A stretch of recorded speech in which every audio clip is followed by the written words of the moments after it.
Good afternoon. I'm Major Max Guerin, M-A-X-G-E-R-O-N, with the Dallas Police Department's Crimes Against Persons Division. Yesterday, as we mentioned, members of a multi-jurisdictional task force were involved in an operation in the 2700 block of Wilbur Street in southwest Dallas. The members of that task force were working in a covert capacity in plain clothes, and they were driving unmarked vehicles. Based on the investigation thus far, we know that one of those task force officers, who happens to work for the Arlington Police Department, was approached by Edgar Solorzano, who was armed with an assault rifle. After a very brief exchange, Edgar Solorzano began shooting at the undercover officer who ran. Edgar followed the fleeing officer, firing at him as he jumped into one of the covert vehicles and drove away to seek medical attention. Today, Dallas police detectives arrested Edgar Solorzano, S-O-L-O-R-Z-A-N-O. He's a Latin male, 6/24 of 1992, for aggravated assault with a deadly weapon, and he will be placed in the Dallas County Jail. And I will say additionally that this remains an active and open investigation, but we do want to take this opportunity to express our thanks to the public, and especially those in that neighborhood, that particular neighborhood, whose lives were disrupted yesterday while we conducted our investigation, had multiple streets closed and disrupted them. So I will take some questions on this, and then I will turn it over to Lieutenant Porter, who's got an announcement on an arrest in a capital murder case to go immediately after that. So I'll take questions now. Is there a connection, or is there a reason why the suspect confronted the officer? Did he know he was an Arlington police officer, or did he think he might have been somebody who was involved in some nefarious dealings that was trying to stop his brother or cousin's drug activity? Sure, JD, I won't speculate as to what was going on in Edgar's mind at the time that he started shooting at the detective.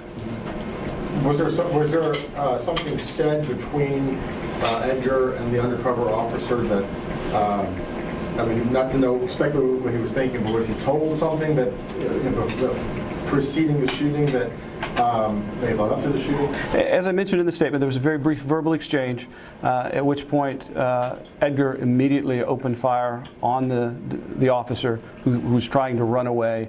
He continued firing at the officer as the officer fled, and then got into that pickup where he continued firing at the officer. Is this considered a high-risk covert action to try to do, to put these transponders or tracking devices on vehicles like this by these undercover officers, or is this like a routine operation? I won't quantify a level of risk for any kind of operation that a task force would undertake.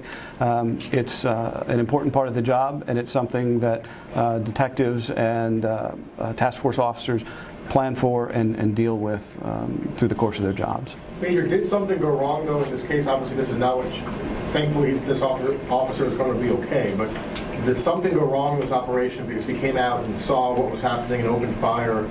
Did something happen?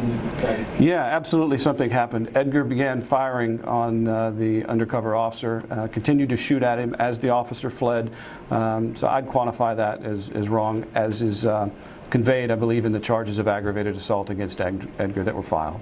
Is there some provision under Texas law that, I mean, if you think someone's a burglar, that could cover this situation?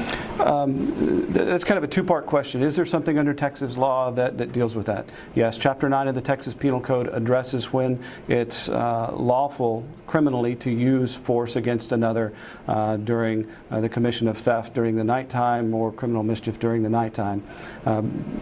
Because we filed these charges and because of the information discovered during the investigation thus far, we don't believe that applies in this situation, and we believe we have filed the appropriate charges.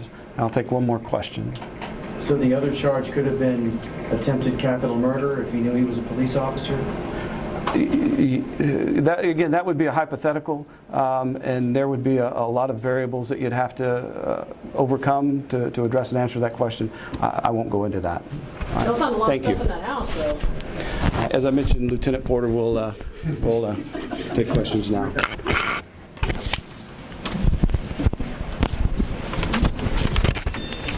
We've got Edgar's picture. We can provide if you want to do that while she's getting set up. I know you need to adjust your white balance on that. Can we tilt the TV a little bit?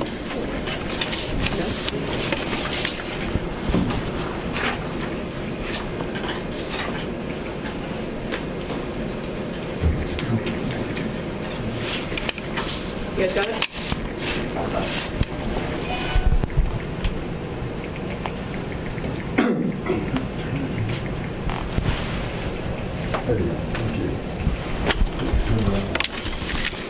Okay, Lieutenant Latoya, Latoya, Porter, Porter, with the Dallas Police Homicide Special Investigations Unit, we would like to announce the capture of Ashley Ware, a black female, date of birth 11/29 of 1994, for the capital murder of Cecil Williams that occurred on November 5th, 2015 at 1551 East Wooden Boulevard here in Dallas.